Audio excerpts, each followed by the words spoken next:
그 올해 2월 초에 이제 그 필수 의료 정책 패키지 많은 의원님들이 이제 질의를 했고, 근데 정말 온 나라가 의료 대란 때문에 어렵습니다. 제가 이 자리에서 드릴 말씀은 아닌 것 같은데요. 제 지역구에서 한 그 나이 드신 중년 여성이 평생을 우리와 다른 당을 찍어 왔었는데 이번에만은 저를 찍었답니다. 이유가 아들이 의사랍니다. 죽게 생겼답니다, 아들이. 그래서 민주당 지지로 돌아섰답니다. 민심이 이렇습니다. 한번 보십시오. 2,000명 발표 이후에 온 나라가 정말 생명의 저는 위협을 받는다고 봅니다. 근데 이제 응급실 뺑뺑이라는 게 이른바 속칭 있지 않습니까? 네네. 그러다 보니까 지금까지 건강보험 재정 저 PPT 보면은 한 2조 1천억이 투입된 것 같습니다. 근데 최근에 한 언론이 보도한 내용이 있습니다. 정부에서는 뭐 응급실 뺑뺑이 자체를 부인하고 있고, 이제 뭐 거기에 나와서 그것 때문에 무슨 뭐 사람이 죽었다 이런 얘기는 그 사망했다는 부인하고 있습니다. 근데 한 중앙 언론사에서 유력한 매체가 지난 2월 20일부터 9월 24일까지 조사를 했답니다. 했더니 응급실 도착 후 최초 처치를 받기까지 평균 1시간 32분.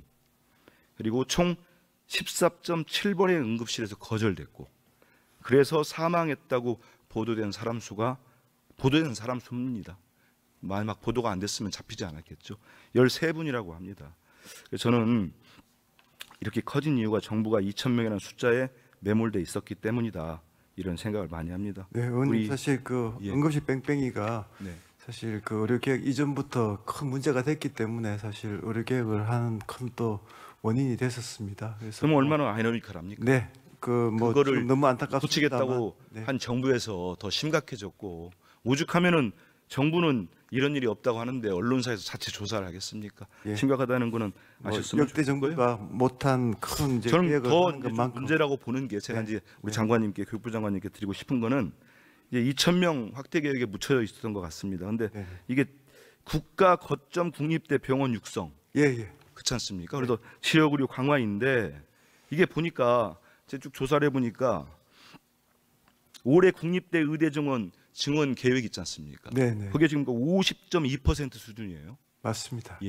그리고 사립대 의대 경우는 수도권은 94.5, 비수도권은 91.6인데 이 정원 대비 증원 규모가 상당히 많은 차이가 있는 것 같습니다. 그러면 정부에서 얘기하는 이른바 의대 증원을 통해 가지고 국가 거점 국립대 병원을 육성하겠다는 목표, 이게 달성이 가능하겠습니까? 의원님, 그게 이제 저희가 정부가 정원을 결정할 때는 이제 국립대도 많이 했습니다만, 지난번에 그 대학 총장들께 좀 자체적으로 50%에서 정원의 50%에서 100% 사이에서 좀 결정해 주십시오. 그 얘기는 제가 알고 있습니다. 알고 그렇게 있는데요. 해서 대부분의 국립대들이 50% 수준으로 결정을 한 반면에 사립대들은 100%. 그 얘기를 한 드리는 건데 또 심각성을 좀 더 말씀을 드리겠습니다. 이번 조치로 이제 국립 10개 국립대 같은 경우 5,300명이 휴학을 한 걸로 집계되고 있는 것 같습니다.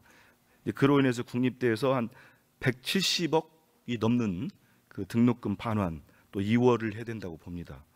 근데 이게 보니까 그래서 이게 숫자에다만 매몰되다 보니까 정부가 원래 원했던, 그리고 역대 정부 모두 원했던 지역 필수 의료 강화라는 목표에 역행하는 움직임이 결국 모양새가 나온 꼴이 돼버렸습니다. 그런 말씀 드리고, 2025년도 학생 정원 중에 의과대학 및 병원 지원 예산안이 한 6,077억 정도 되는 것 같습니다. 뭐 제가 시간 관계상 쭉 나열은 않겠는데 표고를 제가 준비했으니까 쭉 보신 것 중에 제가 하나 여쭙고 싶은 게, 이 국립대 병원 지원이 한 829억 원이죠. 네, 그렇습니다. 근데 이제 2023년도까지 총 투자 계획은 한 2조 정도 되는 것 같습니다. 근데 이 829억 원인데 이게 보니까 예산정책처 자료거든요. 집행률이 너무 낮습니다.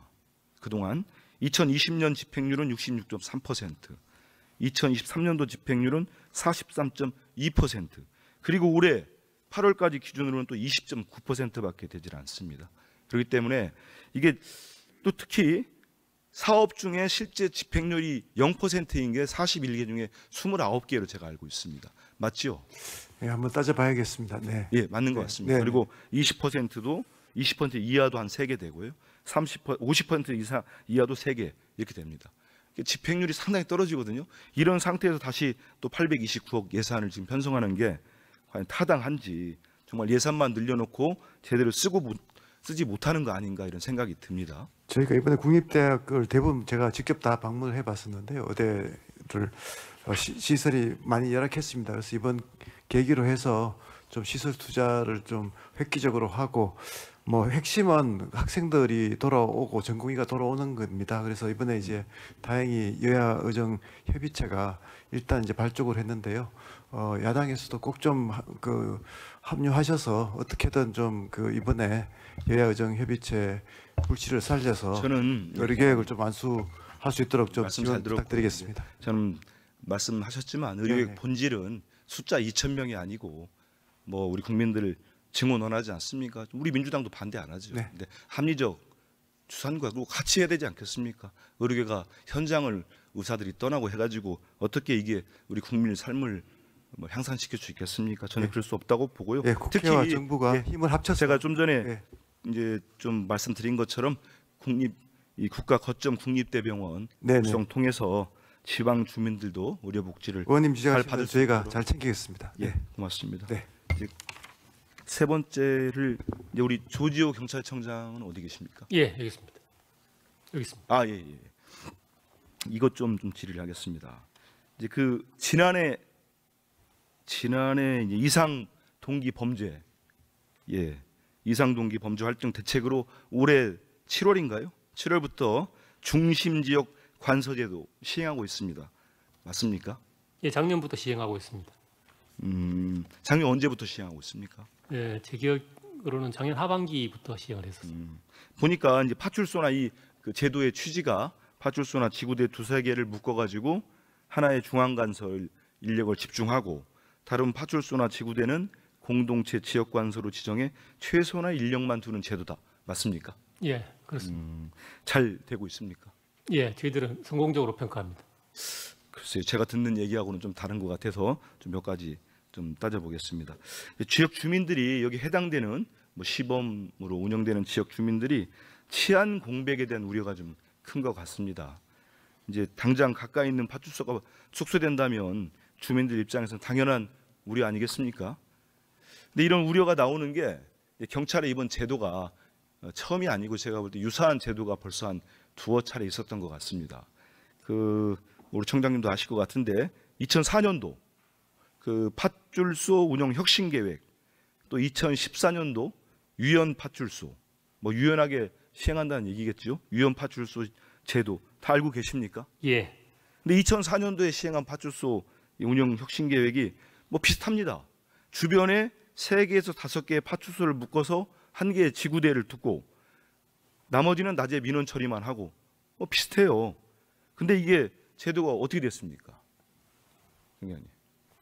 그거는 요거는 개념이 조금 다릅니다, 의원님. 근데 아무튼 뭐 다르다고 설명하시겠지만은 예. 제가 볼 때는 뭐 거의 유사한 것 같은데 이게 불과 5년 뒤에 폐지가 됐습니다.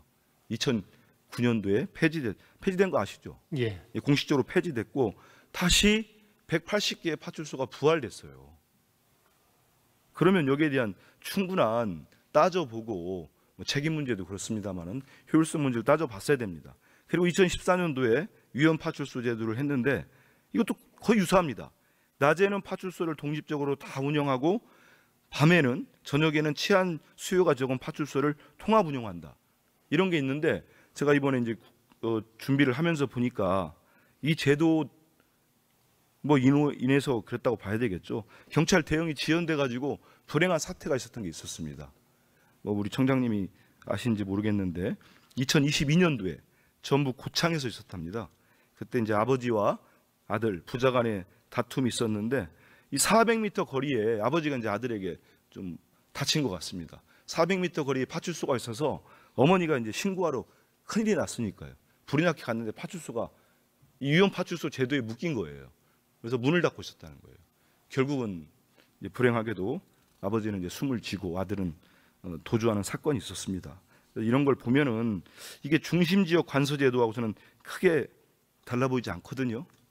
정말로 필요할 때 파출소 문이 닫혀 있다고 한다면 그거를 직접 겪은 주민은 얼마나 불안하겠습니까?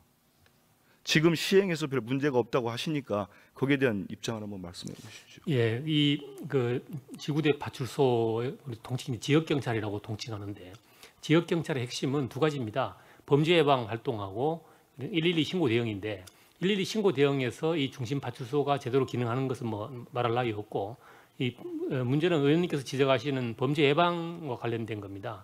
그런데 저희들이 이 중심 지역 관서를 시범 운영 또는 확대 시행을 하면서 약 10일 내지 25% 정도의 순찰 시간이 늘어났습니다.